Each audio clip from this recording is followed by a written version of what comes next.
Thanks very much, Khaled. Thanks for coming to listen. I did a bit of questioning a few minutes ago to find out how much you already knew about Islam. I have the impression that most of you are already using aspects of Islamic or Arab culture in your teaching, one way or another. So I hope that what I have to say, as it were, pitched at the right level. My apologies if I'm boring you with things you already know, or equally if I'm assuming knowledge that isn't there, but maybe we can return to that in the questions. I'll talk for about 25 minutes, if I get this right, and then I think there's time for discussion afterwards. So I'm a historian of the early Islamic world. That's the easiest way to label what I do. I'm really particularly interested in contextualizing Islamic history in world history and thinking about it in comparative perspectives and trying to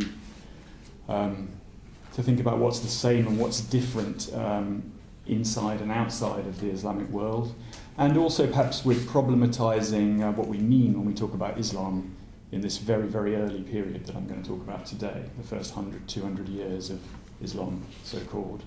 And indeed what we mean by Arab, which I think is also problematic, in fact.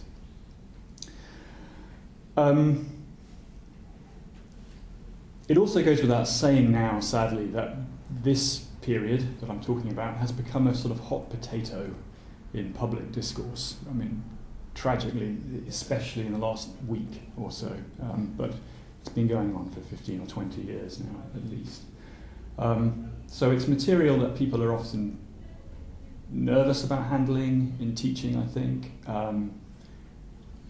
and which, to be frank, I'm also nervous about talking about outside of academia sometimes.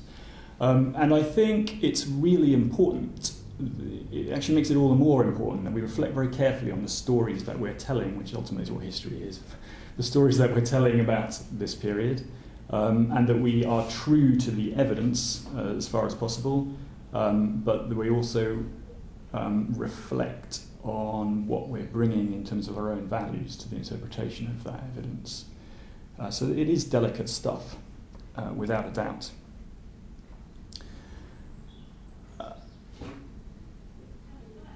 So I thought I would try to illustrate what I mean really about contextualizing early Islam in wider perspectives today, very briefly. I hope that if there are things that are totally unclear, we can discuss them afterwards. I thought I'd start with one of my favourite maps, and my apologies to colleagues who've seen much of this before. So this is a map from the UN Forestry Commission, or whatever they're called exactly, UN Forestry. It's of ecological zones in Eurasia and North Africa. And superimposed onto it are the rough limits of the military and fiscal control of the empires of the 6th, early 7th century. And the first thing that's really striking is how these empires run across this belt in the middle of Eurasia and North Africa, and they don't go north or south. And that's because you can't farm, in terms of settled farming, you can't farm Central Asia before the modern era, and you obviously can't farm the Sahara or the Arabian Peninsula either. And so these zones were occupied by nomadic peoples, very thinly settled in the case of the Sahara and Arabia, a bit more densely settled in the case of Eurasia, but still people had to move their ruminant animals all the time to survive there. So you don't get settled empires before the modern era in those zones. And so this is the world, as it were, on the eve of Muhammad's preaching. So in 600, Muhammad would have been alive, living in Mecca, but this would, according to the traditional story, it would be just before he began to receive revelations from God. And as you can see, he'd be living well outside the imperial world of Rome and Iran, and those are the two big empires of this period that we often call late antiquity, the late ancient period.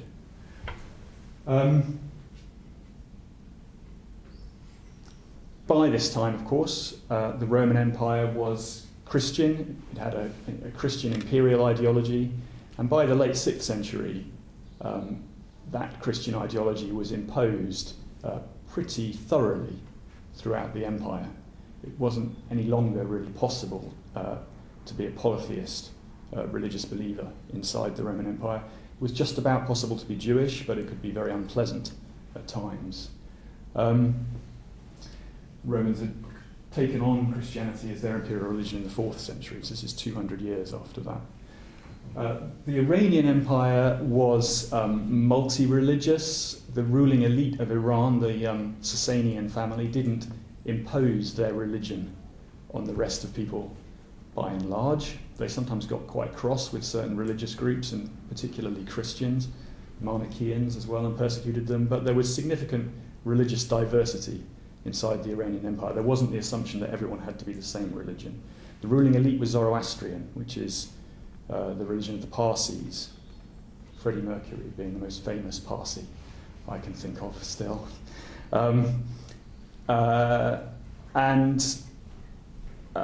But there were huge populations of Jews and Christians, Buddhists, various local polytheistic religions in Iran in this period. And as I said, Muhammad, of course, was born in Mecca, which would have been a tiny town at the time he was born, I think. No one's done very thorough research on this, but I suspect maybe 2,000-3,000 people maximum, probably far fewer, living in Mecca. It was a small shrine town. That shrine, I suspect, was of fairly local significance, but that's another difficult thing to reconstruct. He preached a form of monotheism after about 610 AD, and he believed that he was receiving direct revelation from God. And he continued to receive those revelations throughout his life. And this preaching was disruptive to the social order in Mecca, as such things usually are. And he decided to flee to another town to the north, which became known as Medina, a few hundred kilometers north of Mecca. And it's at Medina that he founded a community of believers in monotheism that followed his leadership as a prophet. And his monotheism was clearly in the tradition of Judaism and Christianity. Indeed, it's the Quran, the book of the revelations to Muhammad, makes it clear that as far as it is concerned, this is the final version of Judaism and Christianity. They're the same religion. Abraham and Moses are prominent figures in the Quran, and you can see them as sort of archetypes for what Muhammad is doing as well.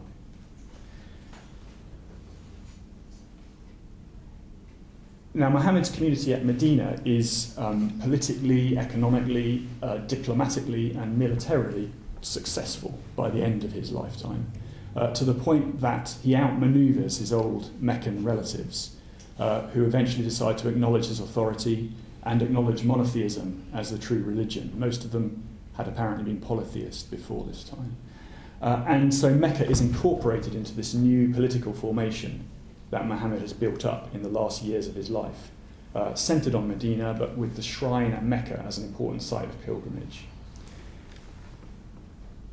Muhammad died in 632 AD, but this political religious community that he'd established survived him and flourished, was very, very successful. And the leaders that immediately succeeded Muhammad were particularly successful at uniting the various nomadic tribal peoples of Arabia into armies which conquered most of Rome and Iran in the next few decades. It's a really spectacular moment of military and political transformation in Middle Eastern history. So the Iranian Empire was completely destroyed, effectively, by about 650, within 20 years of Muhammad's death. It collapsed when the Arabian armies attacked it. And the Romans lost their North African territories, Egypt and Greater Syria, what's now Jordan, Israel, Palestine, Syria. They lost those territories very quickly by about 650, and they lost chunks of North Africa shortly after that. And the Arabian monotheist conquerors went on conquering for more decades into the 8th century, and they established the biggest empire thus far in world history in that century. It's a really very, very rapid phase of military conquest. And they remained united, and they retained their affiliation to this monotheist faith that Muhammad had preached. And I'll come back to that in the last 10 minutes of the lecture or so. But first, in thinking about these events and their context, I'd like to go to the far northwest of Eurasia, to Yorkshire and to Goodmanham. Let me just come back from Aintree, where I was giving a talk. It's nice to have Goodmanham on the map as well.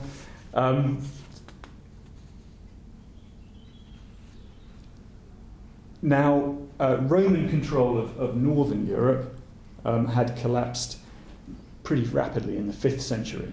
So the Romans hadn't controlled this zone for more than 100 years by 600, or 630 as this map says it is. And by the early 7th century, by this period, there are tribal groups from northern Europe that have taken up political and military power across this region, but it's very politically fragmented. Effectively, these are warlords competing for control. In the British Isles, they're usually from Anglo-Saxon tribal groups. So this is the famous Sutton Hoo helmet from just down the road, found in a tomb dating to the early 7th century at Sutton Hoo, probably the tomb of a king, Redwald, who was an Anglo-Saxon pagan. He had polytheistic beliefs, but he seems to have been toying with Christianity, actually. So there are some Christian items in his tomb. He's an interesting figure, and it's an interesting moment in Anglo-Saxon history. And it's a late Roman cavalry helmet, basically, but ornamented in Germanic style with this boar crest and things.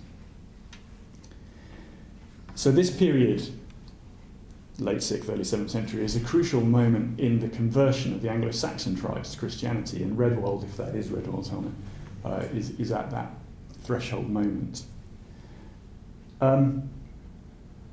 And we know about this really because of the accounts of the Venerable Bede, who lived at Wearmouth Jarrow in the north of England, and wrote a book called the Ecclesiastical History of England, or the History of the English Church.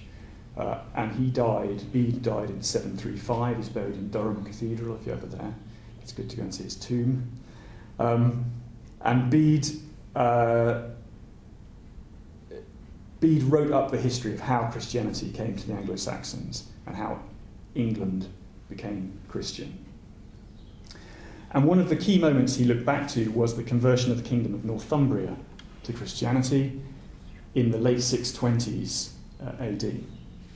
And he describes the pagan high priest of Northumbria converting to Christianity with the permission of his king and destroying the pagan shrine at Goodmanham.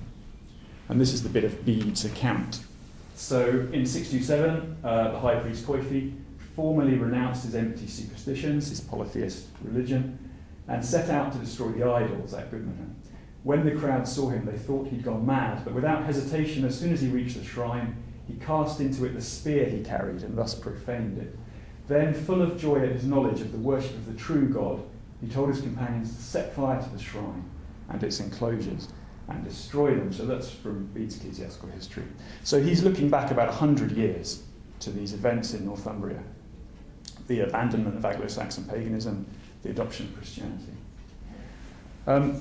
Now I will, probably to your relief, I'll go back to the Middle East and to Islam, and I'll take an account from the life of Muhammad, one of the earliest extant biography of Muhammad that we have. This goes back to an author called Az-Zuhri. We don't actually have the original text written by Az-Zuhri, but the story was clearly transmitted by someone called Zuhri. He died in 742, so he actually died around the same time as Bede. And he was looking back roughly the same distance to the early 7th century and to the conversion of the Arabians to monotheism. And this is the day that the Meccans surrender to Muhammad and agree to let Muhammad and his followers into the town and agree that Mecca will adopt monotheist religion. And Muhammad goes to the Kaaba in Mecca, the shrine in Mecca, gets rid of the idols there, and takes it back for, as he sees it, back for the Abrahamic God, which is how he says the shrine got there in the first place. And Muhammad entered Mecca on the day of the conquest in 69-30, and it contained 360 idols, which Iblis, who is Satan, had strengthened with lead. Muhammad was standing by them with a staff in his hand, saying, "The truth has come and falsehood has passed away. Verily falsehood is sure to pass away," which is a quote from the Quran. Then he pointed at them, the idols, with his staff, and they collapsed on their backs, one after the other.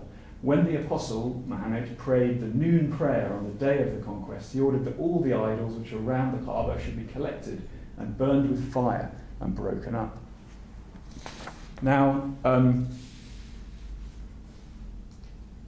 in almost exactly the same year, give or take 2 or 3, in Goodmanham in Yorkshire and in Mecca, in what's now Saudi Arabia, we have peoples on the furthest edges of the Roman Empire adopting monotheism.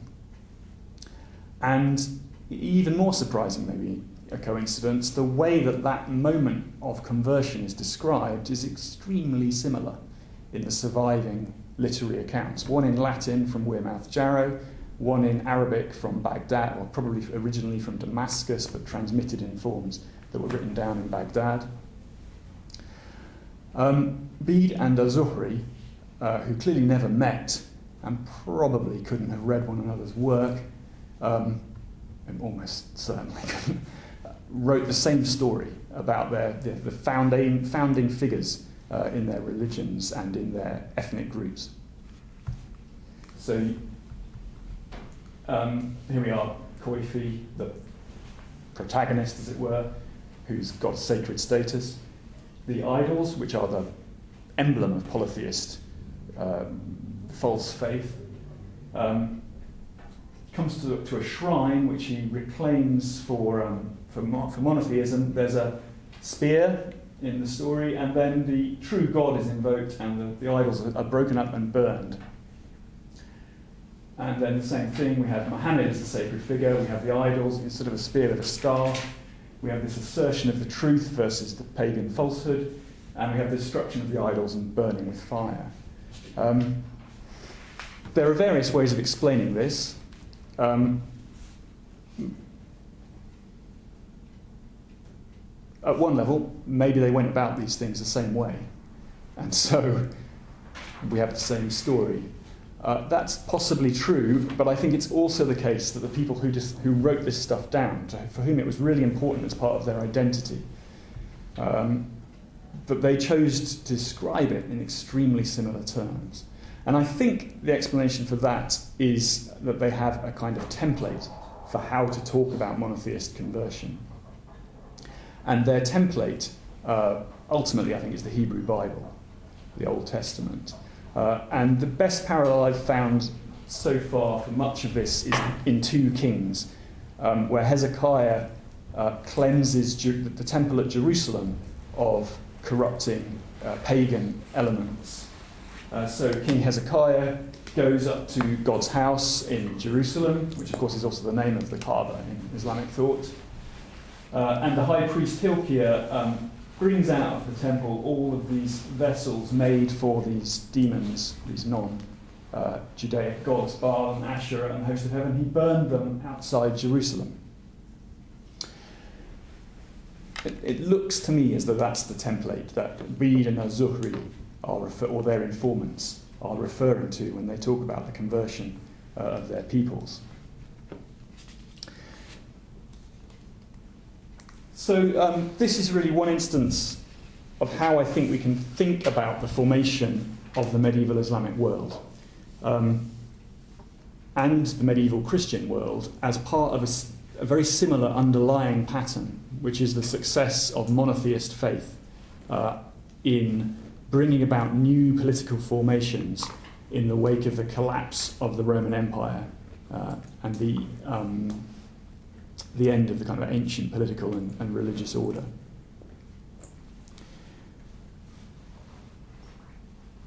So by the time that Bede and Zuhri are writing, these monotheist belief systems, forms of Judaism, Christianity and Islam, have spread all the way across Eurasia and North Africa. And they've been adopted by various new military and political elites who legitimate their place in the world with reference to them, and who also use this religious, not just use it, but for whom this monotheist belief system is an ethical framework and a social system. And the interpretation of that belief system ends up in the hands of specialist clerics of one kind or another, both in the Christian world and in the Islamic world. It plays out differently in both cases, but it's a very similar structural pattern. Military political elites, clerics interpreting the tradition underpinning legitimacy of military elites.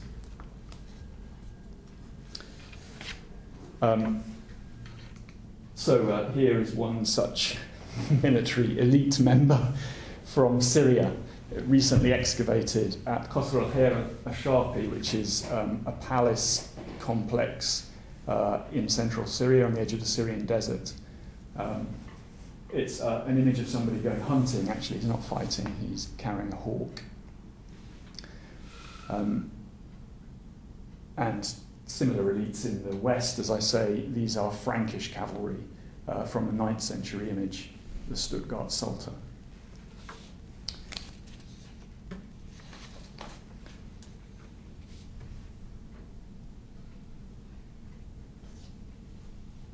So that's my sort of big picture perspective on how Islam happens, as it were, and how it fits into a pattern across the former Roman Empire. We can maybe talk a bit more afterwards about how and why it differs in particular respects. I'd like to pause now and look a bit more closely at the formation of this Arab and Muslim elite in the remaining 5 minutes or so.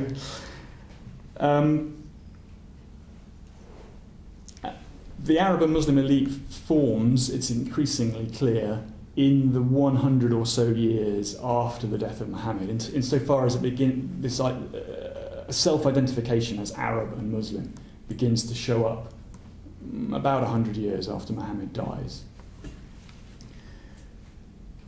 So 13 years after the death of Muhammad, his community is under the leadership of a son-in-law of his, son-in-law of his, named Uthman. So we have armies of Arabian tribespeople that overwhelm the provinces of Egypt and Syria, the Roman provinces of Egypt and Syria, and have captured central and southern Iraq from the Iranian Empire, and are also campaigning on the Iranian plateau. Some of these places are marked on this map are the major sites of garrisons established by the Arabians as they conquer this region. They decided to settle their armies in new towns or camps rather than scatter them across the territory they conquered, which was a very sensible move insofar as it allowed them to retain a distinctive political and religious culture separate from the conquered people. Some towns, like Damascus and Alexandria, they took over as administrative centres. They were already centres, Roman centres. Most of them, though, are new foundations in this period. And we get the best insights into what's happening in this very early conquest period from Egypt because papyrus documents have survived from the period itself, which is pretty much unique. And certainly the volume of survival is unique for Egypt. So this is one from 643. March or April 643, so it's the document's, whatever it is, 1896th anniversary or something right now.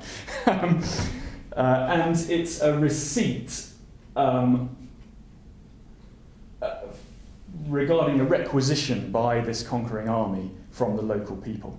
So it's so the local people can show further soldiers moving through the region that they've already handed over a certain amount of produce to support the conquering army.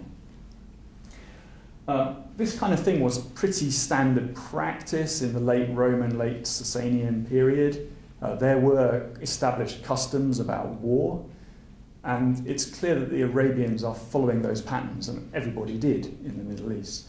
There's lots you could say about this document. This bit is written in Greek, and then the bottom bit, which is similar but not exactly the same, is written in Arabic.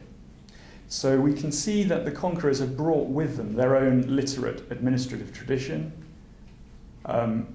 We can see a bit about how they think about identity and location. We can see that they have their own dating system already in 643. the year 22, which is counting in lunar years from Muhammad's establishment of his community at Medina. So it's remarkably early evidence of a clear political identity expressed through a new calendar among these conquerors. We can also see that the words Arab and Muslim don't show up at all here. And on its own, that might not mean very much, but they really don't show up much at all anywhere in the 7th century. Instead, you get this expression in the Greek, magaretai, which seems to be the Greek version of the Arabic muhajirun, migrants, people who've emigrated from Arabia. That seems to be a common self-identifier for the early conquering armies, along with mu'minun, people of faith, or people who believe in God. Those are the two main labels that the conquerors used of themselves. They didn't usually call themselves Arabs. They had other more local tribal identities that were more important to them, like the Banu Kelb, who were in Syria, or the Ma'ad, who were a federation of Arabian tribes from North Arabia.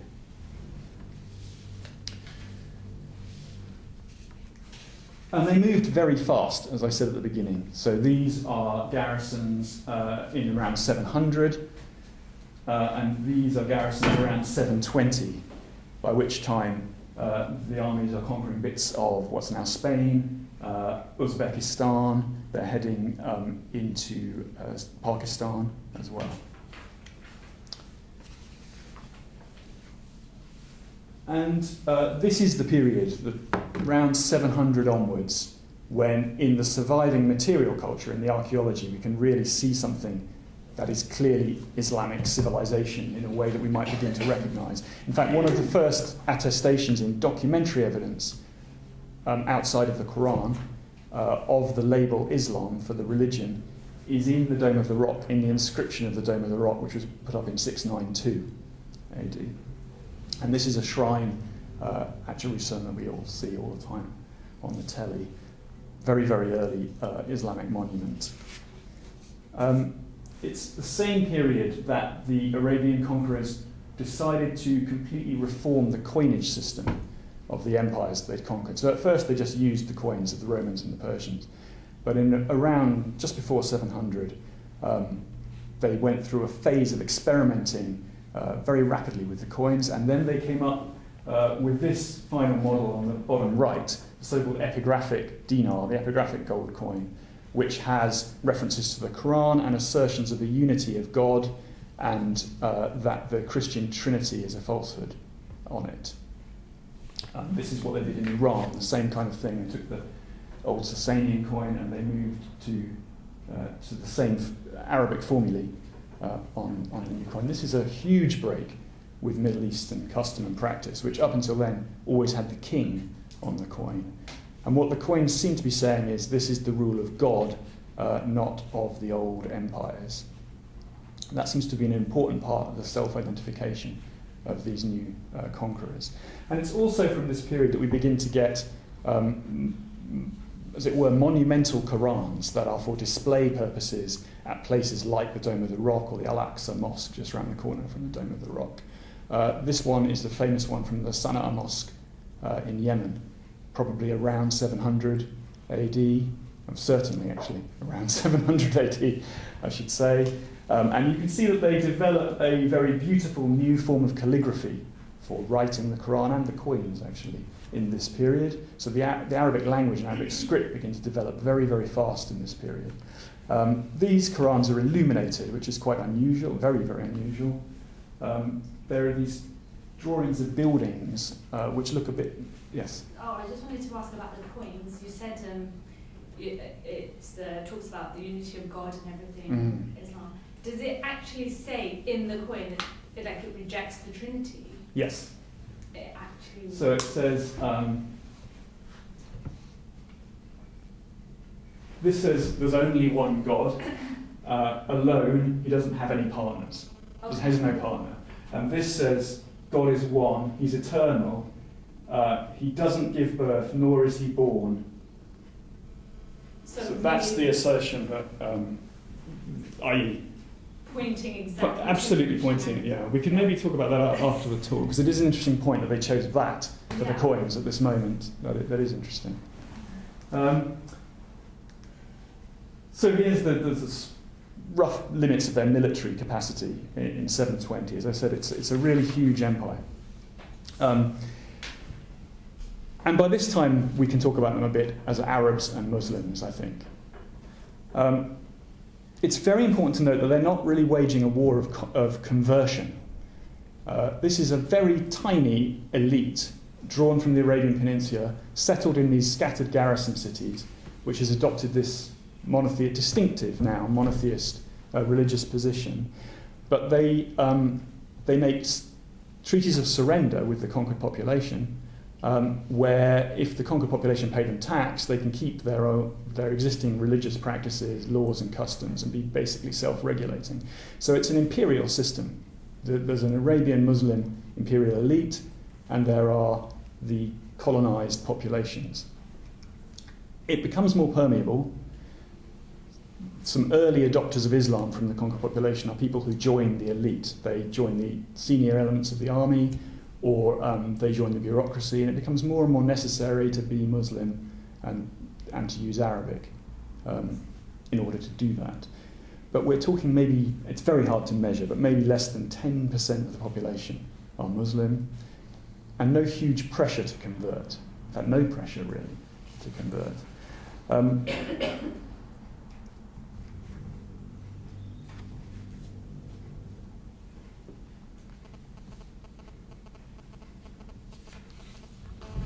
And much of the development of the Islamic tradition as we know it happens after this period. It's really important to note this, that really Sunni and Shi'i Islams, the various forms of Sunni and Shi'i Islam, evolve over the next 300 or 400 years in this region.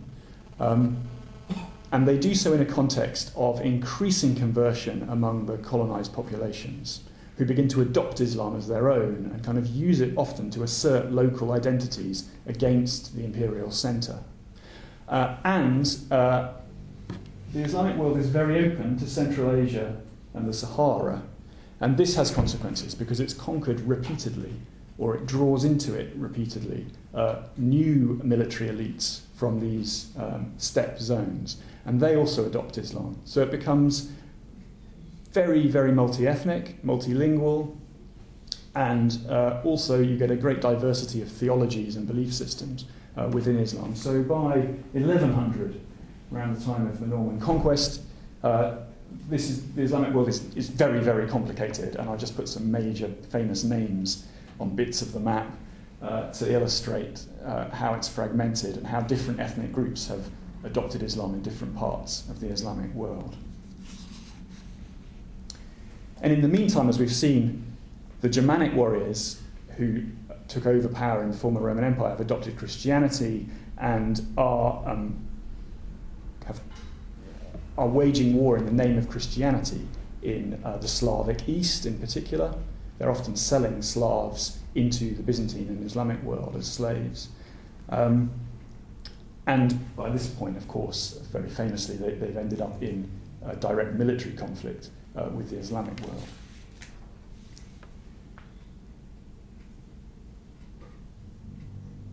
I think I'll stop there. I'm over time already. So thanks very much. And we've already got a couple of things we should follow up on, but any other questions as well, please do ask, or comments.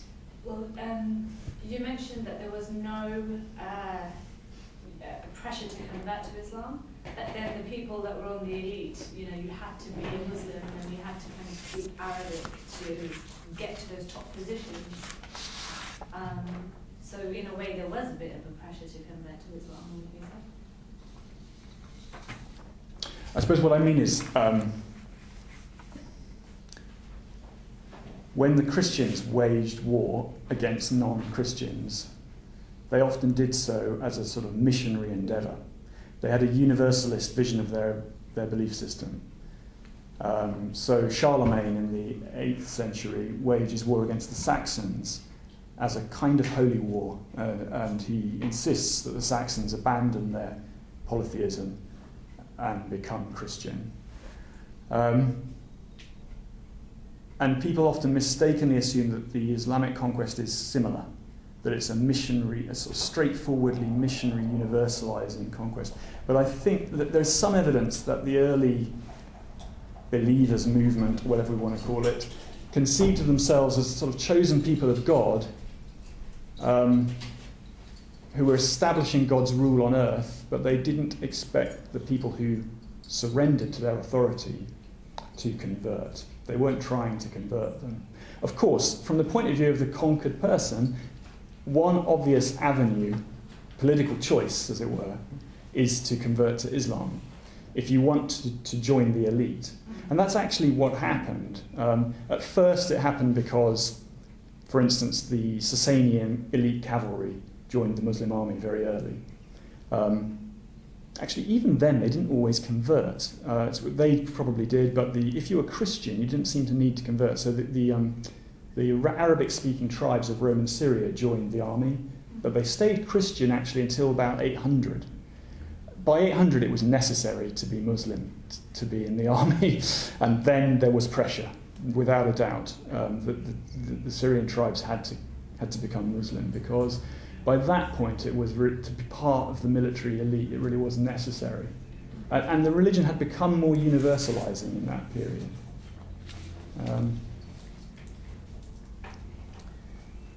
So you see people making various choices. Some of them, what also happens is you get rebellions in the name of Islam, and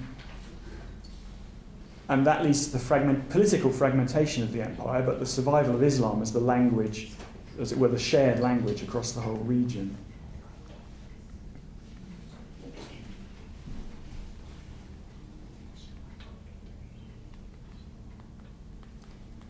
Would you like to go back to this question of why they put the assertion of the unity of God in Christians, so that was their focus, maybe. Yeah, I mean, this has drawn a lot of attention among academics in the last couple of decades, because this question of how distinct from Jews and Christians did the early Muslims think they were, is a really thorny problem. Yeah, to go from being an extension of Islam, Christianity and Judaism, to then say, no, very clearly, this is not what we do, this is who we are, Yeah. On a coin, you know. Yeah, it's an interesting moment. And the questions are, who is that coin talking to? Why have they... Because you need to read Arabic to know what that coin says. So it looks like it's a kind of internal audience among the conquering elite that the coin is speaking to. My own view is that those coins are struck after a major civil war within the Arabian monotheist elite over who should control the empire. And I think this slogan might be a kind of bottom line that everyone can agree on among the leaders of the conquerors. As the rulers who are in Damascus strike these coins, they're saying, this is what we all sign up to. Yeah, it's the fact that they rejected that one specific religion and the Trinity, and not pointing at other. I think that's perhaps to do with trying to consolidate a sense that they're distinct from the Roman, the major military enemy, the Roman Christians. And it's a way of if you want to unify people, it's often good to make a clear distinction between yourself and other people. It's a trick that we're seeing being pulled right now in ugly, ugly ways. But anyway, that seems to be part of the dynamic. There's internal conflict. The leaders assert that they're the true leaders of this movement by picking up on something they think everyone can agree on, and something that also draws a clear boundary between the conquerors and their major rivals, the Christians. I think that's what's going on that coin. But you're right, it's an intriguing object. It's very, very interesting. It's worth saying that assertion that the Trinity is not right is in the Quran itself. Yeah. And the Quran is a little bit earlier than those coins. So they are drawing on something that's already there. But it's interesting they pick up on that and nothing else, yeah. In kind of more contemporary context, people use the coins as a confirmation bias to kind of legitimise their own position on different ideologies? I don't know. I mean, be worth trawling around on the internet and seeing how they're getting used. I don't think so. I mean, I think the coins are seen pretty straightforwardly as Islamic coins that quote the Quran. Yeah. I mean, they are an early attestation of the Quran, but now we have Qurans that are certainly datable to about 670. The Quran isn't a big problem, as it were. No, but what I mean is, you know how like maybe different approaches or different hermeneutical approaches to texts use different texts to legitimise their own position. Would modern or contemporary Christians use the coin to legitimise their own position? Yeah.